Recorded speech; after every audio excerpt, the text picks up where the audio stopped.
Hi, this is Ravi. Smita Sabharwal IAS ఆఫీసర్గా చాలామందికి పరిచయం. కేసీఆర్ సర్కార్లో ఆమె చెప్పిందే మాట, ఆమె చేసిందే పని. అలాంటి స్మితా సబర్వాల్కి రేవంత్ ప్రభుత్వం వచ్చిన తర్వాత ఎంట్రీ దొరకలా. కానీ ప్రస్తుతం పరిస్థితి మారింది. ఆమె రేవంత్ సర్కార్లోకి, ఇంకా చెప్పాలంటే రేవంత్ కోటలోకి ఎంట్రీ అయ్యారు. మరి ఆమెకు ఎంట్రీ ఎలా లభించింది, అసలు ఏం జరిగింది, తెర వెనుక జరిగిన మంత్రాంగం ఏంటి? ఇదే అంశంపై మనతో మాట్లాడేందుకు సీనియర్ జర్నలిస్ట్ సిఎస్ రావు గారు మనతో ఉన్నారు. ఆయన అడిగి మరిన్ని వివరాలు తెలుసుకుందాం. సార్ నమస్కారం. సార్ నమస్తే రవి. స్మితా సబర్వాల్ కేసీఆర్ గవర్నమెంట్ అయిపోయిన తర్వాత రేవంత్ సర్కార్లో ఆమెకి ఎంట్రీ లభించలేదు, కొంచెం దూరం పెట్టారని వార్తలు వచ్చినాయి. అయితే ఇప్పుడు పరిస్థితి మారడం కనిపిస్తుంది. సో ఏం జరిగింది? సో ఒకటి ఏంటంటే, స్మితా సబర్వాల్ వ్యవహరించినటువంటి తీరు ఇంకొక ఐఏఎస్ కనుక అదే తరహాలో కనుక వ్యవహరించినట్టయితే మరొకలాగా ఉండేది. కానీ స్మితా సబర్వాల్ని ఏమీ చేయలేని పరిస్థితుల్లో రేవంత్ రెడ్డి ప్రభుత్వం ఉండిపోయింది చాలా కాలం పాటు. కారణం ఏంటంటే, స్మితా సబర్వాల్కి ఢిల్లీలో ఒక పెద్ద లాబింగ్ ఉంది అనేటువంటిది నేను చెప్పడం కాదు. ఆకునూరి మురళి రిటైర్డ్ ఐఏఎస్ అప్పుడు ట్వీట్ కూడా చేశారు. స్మితా సబర్వాల్ ఎన్ఓసి తీసుకొని ఈవిడ సెంట్రల్ సర్వీస్కి వెళ్ళిపోతున్నారు, బట్ ఆమెను వెళ్ళనీయకుండా ఆపండి అని చెప్పి ఆయన ఒక ట్వీట్ చేశారు రేవంత్ రెడ్డి ప్రభుత్వం కొత్తగా ఏర్పడినప్పుడు. అవును. ఎందుకు ఆ ట్వీట్ చేశారంటే, ఇక్కడ మిషన్ భగీరథ పనులు కానీ, లేదంటే నీటిపారుదల శాఖకు సంబంధించిన ఫైల్స్ కానీ, ఇవన్నీ కూడా ఆవిడ చేతి మీద కానీ ఆవిడ ఆధ్వర్యంలోనే వెళ్ళాయి. సీఎం ఆఫీస్లో సెక్రటరీగా ఉన్నారు కదా.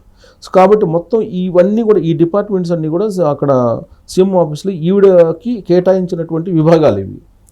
సో కాబట్టి వీటన్నిటికి రిలేటెడ్ ఆవిడే సమాధానం చెప్పాలి. కానీ ఇరిగేషన్కి సంబంధించిన రివ్యూ మీటింగ్లు కూడా రాకుండా ఆవిడ ఎస్కేప్ అయ్యారు, రాలేదు. అయినా కానీ మినిస్టర్లు ఏం చేయలేకపోయారు. లాస్ట్కి ఆవిడని స్పాన్సర్ చేసేసి తెలంగాణ ప్రణాళికా సంఘం కార్యదర్శిగానే ఏదో వేస్తున్నట్టున్నారు. ప్రస్తుతం ఫైనాన్స్ అనుకుంటా, తెలంగాణ ఫైనాన్స్కు సంబంధించినటువంటి దాంట్లో ఏదో సెక్రటరీ చేశారు, ఉన్నారు. అయితే ఇప్పుడు తాజాగా ఏంటంటే, ఆవిడ మొత్తానికి ఢిల్లీ లాబింగ్ పని చేసిందా, లేదంటే సెంట్రల్ లాబింగ్లో ఏదన్నా ఆవిడకి కీ పర్సన్స్ ఏమైనా తెలుసా, అసలు ఎవరి ద్వారా ఏ విధంగా చేశారో తెలియదు. కానీ మొత్తానికి రేవంత్ రెడ్డి కోటరీలోకి ఎంట్రీ ఇచ్చారు అనేది ఇప్పుడు సచివాలయ వర్గాల్లో వినిపిస్తుంది. ఇటీవల వరకు కూడా రేవంత్ రెడ్డికి అంత దూరంగా ఉన్నారు. సాధారణంగా ముఖ్యమంత్రిగా ఎవరైనా ప్రమాణ స్వీకారం చేయగానే సీనియర్ ఐఏఎస్లు వచ్చి విషెస్ చెప్తూ ఉంటారు. ఇది సర్వసాధారణంగా జరిగేటువంటి ప్రక్రియ. సివిల్ సర్వెంట్స్ ఎక్కువగా, అందులో సీఎం ఆఫీస్లో ఉండేటువంటి సివిల్ సర్వెంట్స్ ఇంకా ఎక్కువగా మిగతా వాళ్ళకన్నా కూడా ఎక్కువగా సీఎం దగ్గరికి కలిసి ఆయనకి విషెస్ చెప్పడం, ఇవన్నీ కూడా చేస్తూ ఉంటారు. అలాంటిది దానికి భిన్నంగా రేవంత్ రెడ్డి ముఖ్యమంత్రి అయిన తర్వాత దాదాపు 2 వారాల పాటు కనిపించలేదు ఆవిడ. 2 వారాల పాటు కనిపించకుండా ఆ 2 వారాల తర్వాత మిషన్ భగీరథకు సంబంధించినటువంటి ఫైల్స్, అంటే పంచాయతీరాజ్ శాఖ అనుకుంటే సీతక్క బాధ్యతలు తీసుకునేటువంటి సందర్భంగా ఆ రోజు కనిపించారు. ఆ రోజు కూడా ఎలా కనిపించారు, ఆవిడేమో సోఫాలో కాలు మీద కాలు వేసుకుని కూర్చుంటే ఈమెమో ఒబీడియంట్గా కూర్చుంది మినిస్టర్. ఆ ఫోటో కూడా వైరల్ అయింది. మినిస్టర్ ఎవరు అనేది, మినిస్టర్ స్మితా సబర్వాల్ లేదంటే సీతక్క అనేటువంటి ఫోటో కూడా అప్పుడు వైరల్ అయింది సోషల్ మీడియాలో. సో ఆ తర్వాత ఇంకా ఈవెని రివ్యూ మీటింగ్లో రమ్మంటాం, నాకు సంబంధం లేదని అంటాం, నేను మిషన్ భగీరథ వరకే పరిమితం, నాకు నీటిపారుదల సాగితే సంబంధం లేదని చెప్పి అంటాం.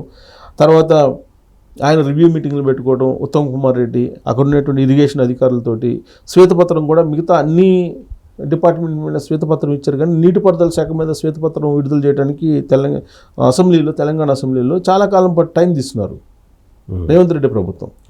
సో అప్పుడు స్మితా సబర్వాల్ దూరంగా ఉండిపోయారు. సరే, ఎట్టకేలకు స్మితా సబర్వాల్ సీఎం ఆఫీస్కి వెళ్ళకపోయినప్పుడు కూడా అనేక మీటింగుల్లో, అంటే ఈ ఐఏఎస్ల మీటింగుల్లో రేవంత్ రెడ్డి మీకు ఇష్టం లేనటువంటి వాళ్ళు వెళ్ళిపోండి, మా పనితీరు ఇలా ఉంటుంది, 18 గంటలు పనిచేయాల్సి వస్తుంది, మేము ప్రజాపాలన అందించదలుచుకున్నాము, మీరు దానికి సిద్ధపడి మీరు పనిచేయాలనుకుంటే చెయ్యండి, లేదా మీకు ఉండేటువంటి వెసులుబాటును ఉపయోగించుకొని మీరు సెలవు పైన వెళ్ళటము, లేదంటే డిప్యూటేషన్ మీద వెళ్ళిపోవటము అలా చేసుకోండి అని చెప్పి ఆయన చెప్పారు. అంటే ఇండైరెక్ట్గా స్మితా సబర్వాల్ గురించే ఆయన చెప్పాడు. స్మితా సబర్వాల్ని ఏం చేయలేని పరిస్థితుల్లో తెలంగాణ గవర్నమెంట్ ఉంది. సో స్మితా సబర్వాల్ ఇలాంటి పరిస్థితుల్లో దాదాపు ఈ 2-3 నెలల్లో ఆమె మరి ఏం చేశారో తెలియదు, కానీ మొత్తం మీద ఆమె కొంత లైజనింగ్కి వచ్చారు, రేవంత్ రెడ్డితో కలిశారు. రేవంత్ రెడ్డితో మాట్లాడారు అనేటువంటిది ఇప్పుడు సచివాలయ వర్గాల్లో లేటెస్ట్గా వినిపిస్తున్నటువంటి మాట. ఏ సందర్భంలో ఇవన్నీ జరిగాయి అని అంటే, ఒకవైపు ఏమో విజిలెన్స్ ఎంక్వైరీ జరుగుతుంది మేడిగడ్డ విషయంలో, విజిలెన్స్ ఎంక్వైరీ జరిగింది. కాళేశ్వరం విషయంలో మొత్తం ఎంక్వైరీ జరుగుతుంది. దాదాపు 3 చోట్ల కేసులు పెట్టడానికి అవకాశం ఉందని చెప్పి విజిలెన్స్ తేల్చింది. విజిలెన్స్ ఎన్ఫోర్స్మెంట్ మొత్తం ఎంక్వైరీ చేసిన తర్వాత మేడిగడ్డకు సంబంధించినటువంటి అంశాల్లో 3 చోట్ల కేసులు పెట్టచ్చు అధికారుల మీద అని చెప్పి తేల్చింది తాజాగా ప్రభుత్వానికి అందజేసినటువంటి నివేదికలో. ఏంటి అవి అని అంటే, ఒకటి ఎల్ఎన్టీకి పనులు చేయకుండానే వాళ్ళకి బిల్స్ ఇవ్వటం ఒకటి. రెండు ఏంటంటే, ఈ పనులకు సంబంధించి లయబిలిటీ అంటే పనులు పూర్తి కాకుండా పూర్తి అయ్యాయి అని చెప్పేసి చేయటం ఒకటి. రెండు ఏంటంటే సబ్ కాంట్రాక్టర్స్, 3 సబ్ కాంట్రాక్టర్స్కి వీళ్ళు బిల్స్ ఇచ్చేసి పనులు చేయించడం ఒకటి. ఇక్కడ ఆ సంబంధిత అధికారుల మీద కేసులు పెట్టచ్చు అనేది ఒక రికమెండేషన్స్ చేశారు వాళ్ళు, vigilance and enforcement. Okay. So ఇప్పుడు కనుక ఒకవేళ కేసులు పెడితే ఎవరి మీద పెట్టాల్సి వస్తుంది? ఈఎన్సీ మీద పెట్టాలి. ఆల్రెడీ ఈఎన్సీ అతను వెంకటేశ్వర్లు అన్న అతను సస్పెండ్ చేశారు, రిటైర్డ్ అయిపోయారు. ఎవరు ఇరిగేషన్ సెక్రటరీ ఎవరు రజిత్ భార్గవ్ ఎవరు సంథింగ్ రజిత్ కుమార్ ఆయనేమో రిటైర్డ్ అయ్యి వెళ్ళిపోయారు. సో నెక్స్ట్ ఎవరు ఇరిగేషన్కి సంబంధించి ఎవరు ఉండాలి? ఫైల్స్ మొత్తం ఎంక్వైరీ చేసిన వాళ్ళు స్మితా సబర్వాల్, అంతే కదా, స్మితా సబర్వాలే కదా మొత్తం ఎంక్వైరీ చేసింది. సో అధికారుల మీద చర్యలు తీసుకోవాలి, రెవెన్యూ రికవరీ యాక్ట్ కింద కేసులు పెట్టేసి వాళ్ళ నుంచి ఆస్తుల్ని స్వాధీనం చేసుకోవాలి అనేది ఒకటి వినిపిస్తుంది ప్రభుత్వంలో. ఇలాంటి సందర్భంలో స్మితా సబర్వాల్ కలిశారు అనేది కొంత సచివాలయ వర్గాల్లో చాలా విస్తృతంగా జరుగుతున్నటువంటి చర్చ. ఇప్పుడు వరకు మేడిగడ్డకు సంబంధించి ఏమైందో తెలియదు. నిన్న చలో మేడిగడ్డ అంటూ బీఆర్ఎస్ పార్టీ వాళ్ళు వెళ్ళారు.